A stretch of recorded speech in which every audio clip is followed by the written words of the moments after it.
Bom, pessoal, então vamos iniciar a leitura de hoje. Hoje vamos estudar o capítulo 23, os feitos passados do Bodhisattva Vaishadhyaraja.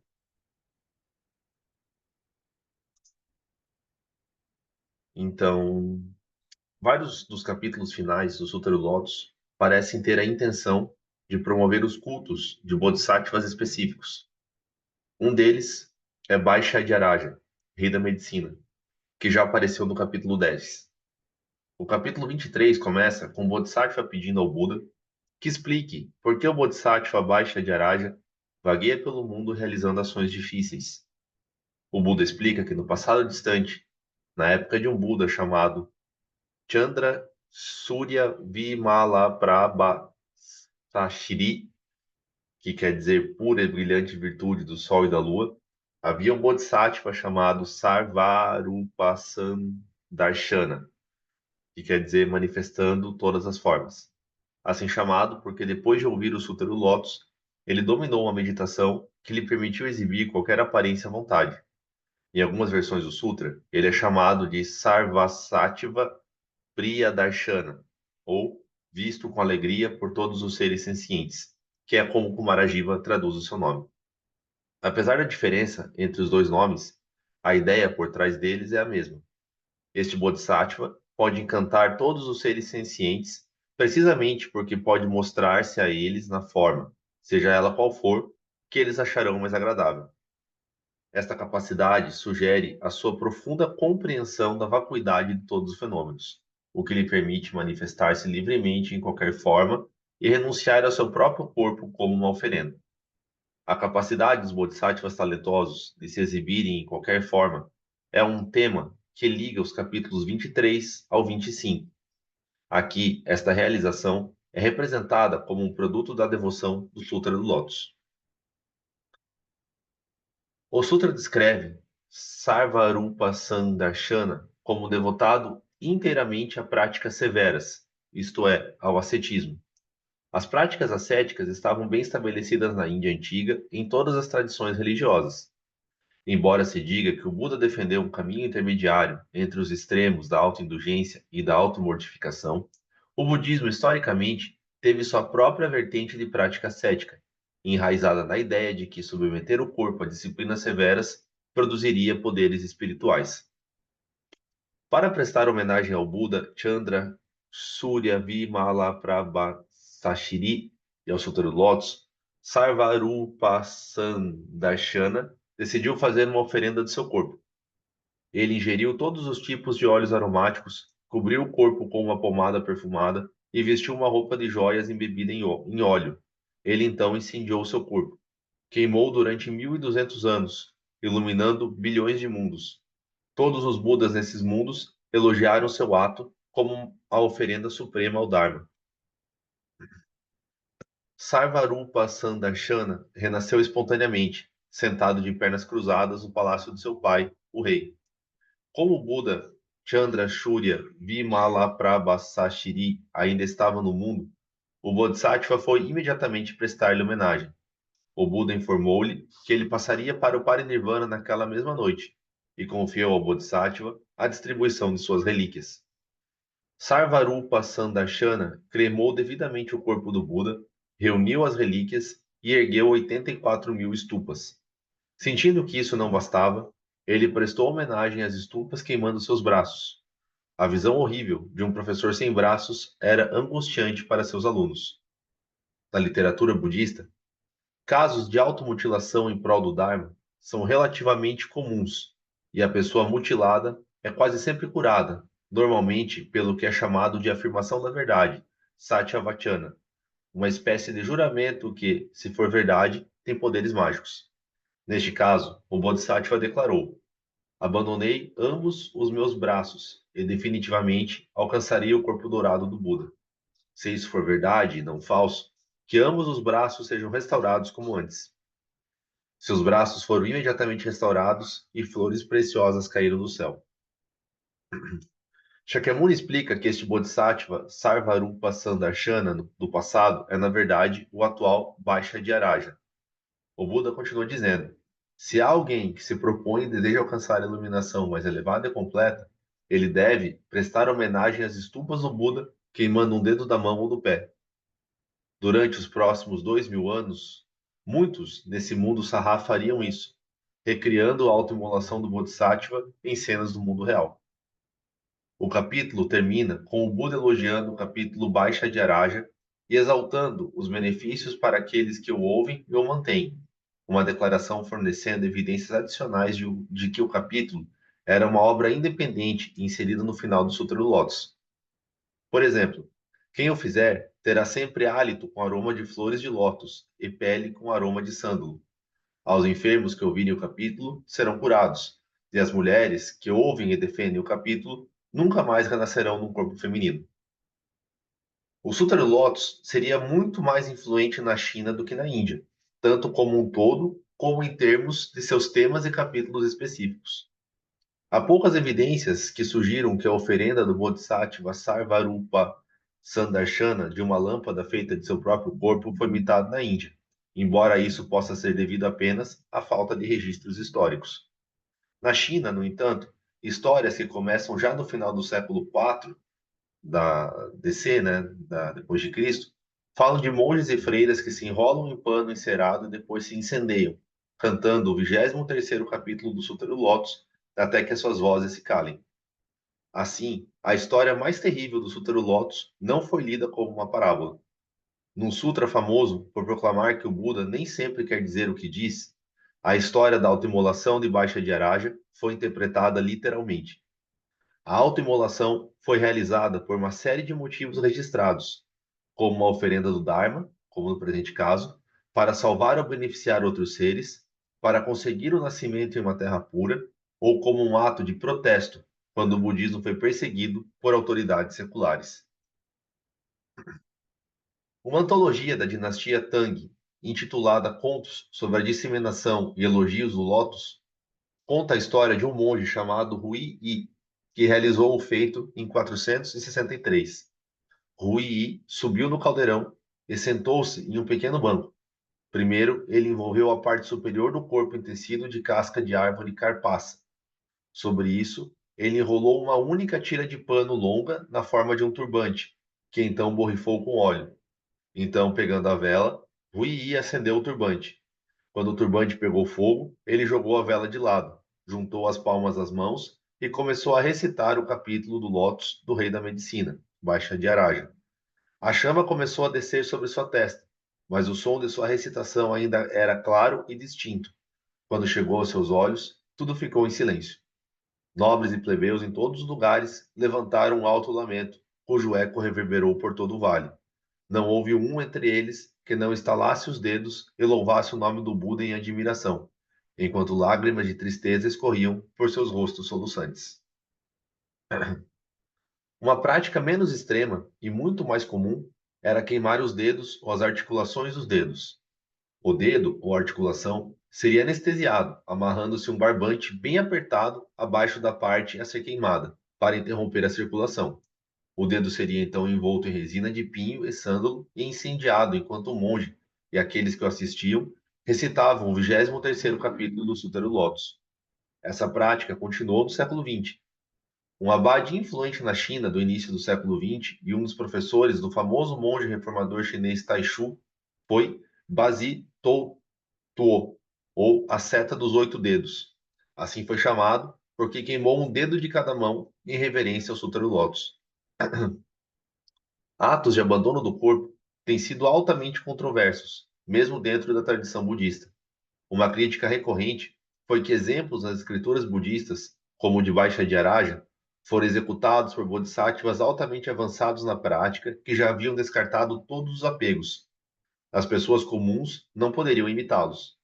O monge estudioso I Ching, que viajou para a Índia e Sumatra no século VII, incluiu uma longa condenação da prática no relato de suas viagens, sob títulos como A Queima do Corpo é Ilegal, Os Espectadores Tornam-se Culpados, e tais ações não foram praticadas pelos virtuosos de antigamente.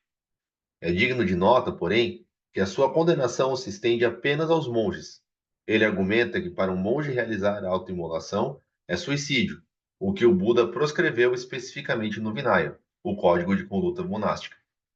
E Jing parece não ter tido nenhuma objeção à autoimolação por parte de leigos. No entanto, o Sutra do Lótus parece exortar e dar vida a seu serviço. Os Bodhisattvas, no capítulo Perseverança, juram que não serão apegados aos nossos corpos ou vidas. E o capítulo Extensão da Vida diz que o Buda Shakyamuni primordial aparecerá diante daqueles seres que estão dispostos a dar impiedosamente seus corpos e suas vidas. Como essas passagens devem ser entendidas? Nichiren aborda esta questão numa carta a uma discípula, a freira leiga Myo Ichiyama, expressando condolências pela morte do seu marido, que se manteve firme na sua fé apesar das grandes dificuldades. Então, citação de Nichiren. O seu falecido marido deu a vida pelo Sutra do Lótus. Sua pequena propriedade, que mal sustentava, foi confiscada por causa de sua fé no Sutra do Lótus. Certamente, isso equivalia a dar a vida. O jovem das Montanhas Nevadas, descrito no Sutra do Nirvana, ofereceu seu corpo em troca de meio verso de um ensinamento budista. E o Bodhisattva Rei da Medicina, Baixa de Araja, queimou seus braços em oferenda ao Buda. Eles eram santos, e para eles tais atos eram como água derramada no fogo. Mas seu marido era um homem comum, e para ele esse sacrifício foi como o papel colocado no fogo. Quando levamos isso em consideração, o mérito dele, certamente, deve ser o mesmo que o deles. Em suma, enfatizou Nichiren, não o desempenho literal do auto-sacrifício em oferenda ao Sutra, conforme exemplificado pela autoimolação de Baixa de Araja, mas a disposição de enfrentar abusos, ostracismos, ataques verbais e físicos, ou mesmo qualquer tipo de dificuldade a fim de defender e difundir os ensinamentos do Sutra. Na sua leitura, a oferenda que as pessoas comuns podem fazer, feita com firme determinação, é o equivalente moral do sacrifício do corpo do Bodhisattva avançado e produz mérito idêntico. De outra perspectiva, Nichiren concluiu que os atos de Baixa de Araja e de outros Bodhisattvas ou Sutras que renunciaram aos olhos, aos membros e à própria vida em prol do Dharma não eram mais apropriados à sua própria época. Quando jovem, escreveu ele interpretou a afirmação no capítulo Perseverança de não seremos apegados aos nossos corpos ou às nossas vidas, como significando empreendimentos heróicos, como fazer a perigosa travessia marítima para a China para estudar o Dharma, como os monges japoneses pioneiros como Saicho e Kukai fizeram, ou oferecer o corpo em alto sacrifício, como o Bodhisattva Baixa de Araja. Mas com o tempo, ele concluiu que esta não era a verdadeira intenção do Sutra.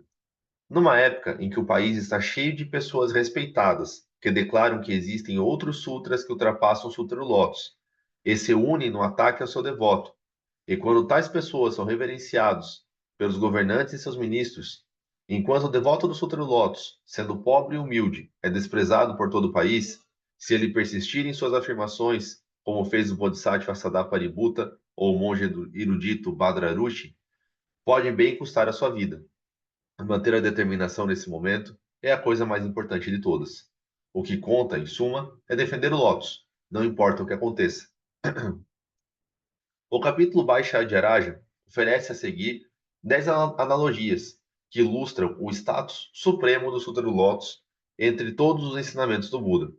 Supera-os assim como o oceano é maior que todos os riachos, rios e outras massas de água, como o Monte Sumeru se eleva sobre todas as outras montanhas, e assim por diante.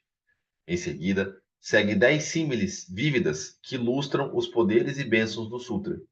Nichiren ficou profundamente impressionado com essas passagens e muitas vezes as citou ou elaborou para enfatizar os méritos de defender o Lotus.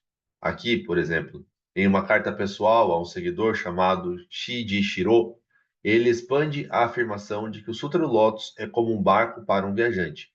Este barco, diz ele, pode ser descrito da seguinte forma: observa como ele entrelaça termos técnicos e frases budistas de diferentes partes do Sutra do Lótus. O Senhor Buda, um construtor naval de sabedoria infinitamente profunda, reuniu a madeira dos 4 sabores e dos 8 ensinamentos, planejou-as, deixando abertamente de lado meios hábeis. Cortou e montou as tábuas, usando tanto o certo quanto o errado em sua não dualidade, e completou o trabalho trazendo para casa os pregos da verdade única, que é como o sabor supremo do ghee. Então, ele lançou, ele o lançou no mar do ensinamento, ele o lançou no mar do nascimento e da morte, desenrolando as velas os 3.000 reinos no mastro da verdade única do caminho do meio, impulsionado pelo vento favorável, que é o aspecto real dos Dharmas, o navio avança, carregando a bordo todos os seres sencientes que podem entender pela fé. O Tathagata Shakyamuni assume o leme. O Tathagata Prabhutaratna cuida das velas. E os 4 Bodhisattvas, liderados por Visista Caritra, esforçam-se em uníssono nos remos rangentes. Este é o barco para o viajante.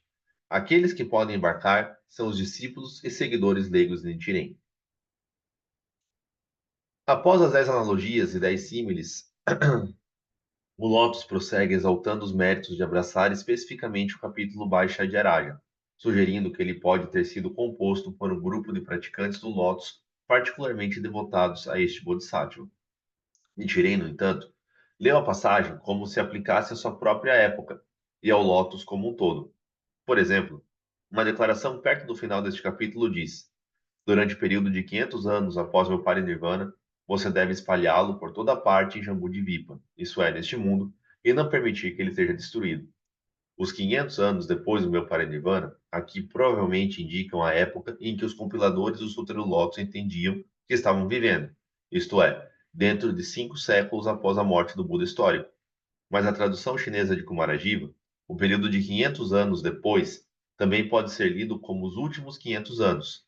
Nichiren, como outros intérpretes posteriores do leste asiático, interpretou essa frase como significando o último de 5 períodos consecutivos de 500 anos após o Parinirvana, conforme descrito no Sutra da Grande Coleção.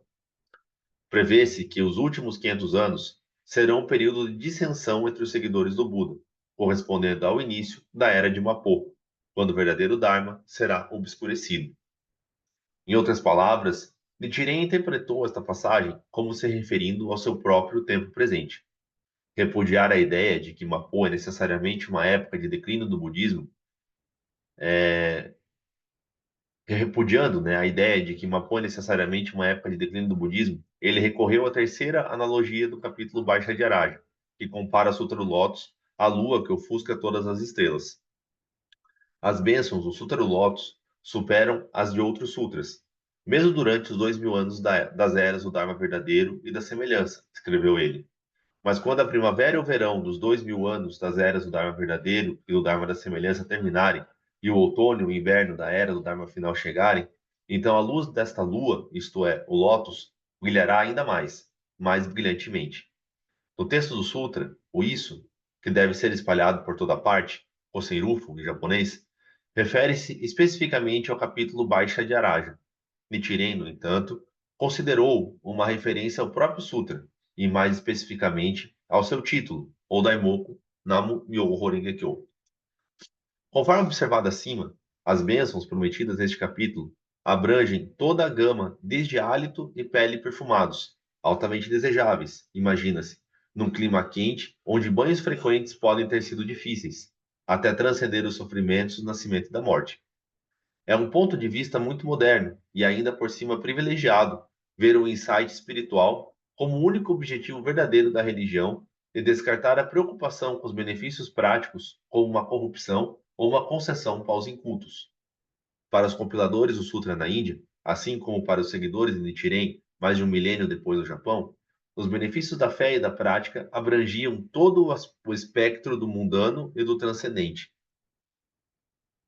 Vários pontos nessa seção merecem comentários. Uma é a promessa de que qualquer mulher que defenda o presente capítulo Baixa de Araja nunca mais nascerá mulher, mas irá após a morte para o reino do Buda Amitabha, para ser libertada para sempre dos 3 venenos da ganância, raiva e ignorância. Essa passagem reflete a ideia, já bem estabelecida na época da compilação do Sutra do Lótus, de que não há mulheres na terra pura de Amitabha. Presumivelmente, as mulheres renascem lá como homens. Kubo e Yuyama sinalizam isso em sua tradução por uma mudança de pronomes, que o chinês não emprega. Esta passagem como outras semelhantes em outros sutras, está sujeita a múltiplas, não necessariamente mutuamente exclusivas leituras. Uma leitura veria isso como um reflexo da hierarquia de gênero, senão da misoginia total, da cultura mais ampla. Ao mesmo tempo, aqueles que compuseram sutras sobre Amitabha e seu reino podem ter visto a promessa do fim dos renascimentos femininos como uma oferta de libertação das restrições biológicas e sociais que prendiam as mulheres nas sociedades pré-modernas, limitações entendidas na época como karmicamente inerentes no fato de ter um corpo feminino. Tais declarações também poderiam refletir a ideia de que, na Terra pura de Amitabha, diz-se que alguém alcança rapidamente um mais alto nível de prática do Bodhisattva, no qual não está karmicamente ligado a nenhuma forma física específica, masculina ou feminina, mas pode assumir qualquer aparência necessária para beneficiar outros. Seja qual for o caso, sabemos que muitas mulheres no Japão medieval, que eram devotas de Amitabha, bem como os homens ao seu redor, simplesmente presumiram que nasceriam na Terra pura como mulheres. Um exemplo de como, na prática, os devotos podem ignorar elementos incompatíveis das Escrituras. Nichiren, no entanto, foi rápido em apontar a rejeição das mulheres como um problema nos sutras que elogiam a Terra pura de Amitabha. As mulheres que recitam o Nembutsu, alertou ele, estão confiando em sutras que nunca poderão levar as mulheres ao estado de Buda e, portanto, na verdade, estão apenas contando em vão as riquezas de outra pessoa. Ao abordar a presente passagem, Nichiren primeiro lembra ao leitor que o Sutra do Lótus, o ensinamento final do Buda, substitui os sutras da Terra Pura que tratam de Amitabha, que são todos provisórios. Invocando a primeira das 10 analogias fornecidas no capítulo Baixa de Araja, ele diz que o Sutra do Lótus é como o grande oceano, enquanto o Sutra de Amitabha, o Sutra da Visualização e outros sutras que tratam de Amitabha são como pequenos riachos. Além disso, o Amitabha mencionado no capítulo Baixa de Araja não é o Buda Amitabha dos Sutras da Terra Pura, mas uma emanação do Buda Shakyamuni primordial. Desta forma, Nichiren foi capaz de dissociar esta passagem da devoção à Terra Pura, que ele considerava não mais válida em sua época. Ao mesmo tempo, ele continuou a afirmar que o Sutra do Lótus permite que todas as mulheres que o adotam alcancem o estado de Buda. A imaginação mahayana povoou o cosmos com mundos presididos por Budas ou Bodhisattvas. Tais reinos eram considerados puros, no sentido de que não continham animais, fantasmas ou habitantes do inferno. Alguns adquiriram narrativas míticas e seus Budas tornaram-se objetos de práticas devocionais e contemplativas. Considerado alcançável através de realizações em meditação ou pela aquisição de mérito suficiente, o nascimento após a morte em tal reino era considerado uma oportunidade para um rápido avanço na prática e, portanto, um atalho no longo caminho do Bodhisattva. No leste asiático, a terra pura mais comumente procurada era a terra da bem-aventurança do Buda Amitabha, em sânscrito Sukhavati, em chinês Jile e em japonês Gokuraku. O nascimento na terra pura de Amitabha passou a ser amplamente equiparado a atingir o estágio de não retrocesso. Uma vez nascido lá, dizia-se, a pessoa não voltaria aos reinos sansáricos, mas teria a certeza de alcançar o estado de Buda. No sentido mais imediato, as pessoas também pensavam na terra de Amitabha como um lugar onde poderiam reunir-se com entes queridos falecidos, transcendendo a dor da separação que caracteriza o mundo Sarrá. Outro foco de aspirações post-mortem era o paraíso Tushita, cuja corte interna, onde mora o futuro Buda Maitreya, também era considerado uma terra pura. O nascimento no céu Tushita é um dos muitos benefícios prometidos aos devotos no capítulo 28 do Sutra do Lótus. Nichiren estava convencido de que o Sutra do Lótus permite a realização do estado de Buda aqui neste mundo, não em uma terra pura após a morte. E, opondo-se implacavelmente aos ensinamentos da Terra Pura, ele não podia aceitar a ideia comum de que os mortos dignos vão para o reino de Amitabha. No entanto, especialmente nos seus últimos anos, ele foi confrontado com a necessidade de explicar o que acontece aos praticantes do Sutra Lotus depois de morrerem.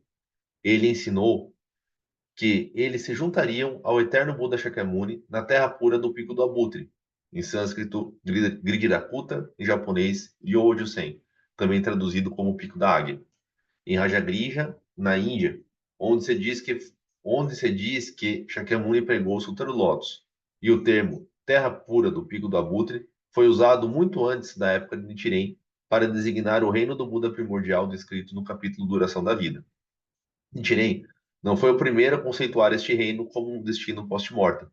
Parece ter entrado no Japão pelo menos no século IX, quando o cortesão Sugawara no Michizane, nascido em 845, falecido em 903, certa vez compôs um poema de despedida expressando a esperança de reencontro após a morte no Pico do Abutre. Depois da época de Nichiren, Pico do Abutre tornou-se virtualmente a terra pura, por assim dizer, de seus seguidores. Mas não foi apenas um substituto com a flexão do lótus para a terra da bem-aventurança de Amitabha. Para Nichiren, a terra pura do Pico do Abutre não é um reino distinto colocado em contraste com o mundo atual. Ao contrário da terra pura de Amitabha no oeste, ou do mundo Vaiduya, do Tathagata Baixa de Aguru e a Kushinorai no leste. Esse Pico do Abutre, né, não tem localização cosmológica específica. Em vez disso, existe onde quer que alguém adote o Sutra do Lótus. Essa terra pura é o reino do Buda primordial em constante permanência, uma terra que nunca se decompõe, mesmo no fogo no final do Kalpa. É onde está a sempre presente a Assembleia de Lótus e os 3.000 reinos em um único momento de pensamento, representado no Mandala de Nichiren. Acessível no presente, também se estende para abranger os fiéis mortos, um reino que transcende a vida e a morte. A terra pura do Pico do Abutre também ofereceu aos devotos a promessa de reencontro. Para um jovem que acabara de perder seu pai, Nichiren escreveu: mesmo estranhos, se abraçarem este Sutra de Lótus, se encontrarão no mesmo Pico do Abutre. Quanto mais, no caso de você e de seu pai, ambos acreditando no Sutra do Lótus, vocês nascerão juntos no mesmo lugar. E alguns anos depois, ele escreveu para a mãe do jovem que havia perdido não apenas o marido, mas também outro filho. Agora ele, seu filho, está com seu pai, na mesma terra pura do Pico do Abutre. Quão felizes eles devem estar por darem as mãos uns aos outros e colocarem suas cabeças juntas. O capítulo 23 prossegue afirmando: este sutra é um bom remédio para os males do povo de Jambudvipa. Se houver qualquer pessoa doente que ouça esse sutra, sua doença desaparecerá e ela não morrerá nem envelhecerá. Nichiren, que entendeu Namu-myoho Renge-kyo como bom remédio na parábola do excelente médico no capítulo Duração da Vida, e citou frequentemente essa passagem. Por um lado, ele fez isso para encorajar os seguidores a despertar o poder da fé para combater doenças físicas reais. A vida é o mais precioso dos tesouros, escreveu ele ao seguidor doente. Além disso, você encontrou o Sutra do Lótus. Se você conseguir viver um dia a mais, poderá acumular muito mais mérito. Mas em outro nível, ele entendia esse assunto metaforicamente. O povo do Japão estava doente com as doenças do apego aos ensinamentos provisórios e da calúnia ao Dharma, que só poderia ser curado pelo remédio que é o Daimoku. O Daimoku, ensinou Nichiren, também pode curar sofrimentos de natureza existencial. É claro que não é o caso dos devotos do Lótus invariavelmente se recuperarem de doenças, ou nem morrerem, nem envelhecerem, no sentido literal. O que o Sutra e Nichiren prometem aqui é que o Lótus pode, nas palavras deste capítulo, libertar os seres sencientes de todo sofrimento, de todas as dores e laços da doença, do nascimento e da morte, e transportá-lo através do oceano da velhice, doença e morte, onde há nascimento, onde então a velhice, a doença e a morte são inevitáveis, mas através da fé e do insight que acompanha, os sofrimentos associados a eles podem ser transcendidos. Os capítulos 23, 24 e 25 descrevem como bodhisattvas específicos exibem seus poderes no mundo para beneficiar os seres sencientes. Como observado anteriormente, em determinado ponto de sua história de compilação, o Sutra Lotus provavelmente concluiu com o capítulo 22, Transmissão. Esses três capítulos subsequentes representam um extrato posterior do texto, acrescentado à medida que a devoção aos bodhisattvas em questão foi gradualmente assimilada ao Lotus. Do ponto de vista de Nichiren, os bodhisattvas que aparecem nesses capítulos receberam apenas a transmissão geral descrita no capítulo Transmissão. Ou eles vieram de outros mundos, ou eram seguidores de Shakyamuni em seu disfarce provisório como Buda do ensinamento do traço, ou porção Shakyamon do Sutra. Assim, seu trabalho limitou-se principalmente às eras do Dharma verdadeiro e da aparência. No entanto, como podemos ver, Nichiren baseou-se nesses capítulos para destacar pontos sobre o Sutra do Lótus e sua prática na era do Dharma final. Então, a gente encerra por aqui a nossa leitura de hoje.